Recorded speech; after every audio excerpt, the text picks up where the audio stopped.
Monsoon بارشوں کے پہلے سلسلے کے ساتھ ہی ایبٹ آباد شہر میں شہرہ ریشم کے گرد و نواح میں مقیم باسیوں کی زندگی ناقص سیوریج نظام کی بدولت اجیرن ہو گئی، جبکہ سفری ضروریات کے لیے شہرہ ریشم استعمال کرنے والے بھی مصیبت میں پھنس گئے۔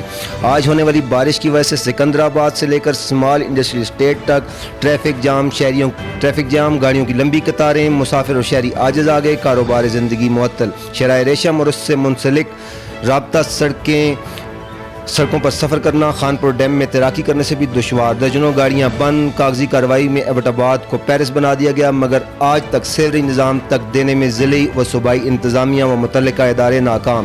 خواب غفلت سے بیدار ہونے کے لیے مزید کتنا وقت درکار ہوگا؟ عوامی اور سماجی حلقے سوال کرنے لگے۔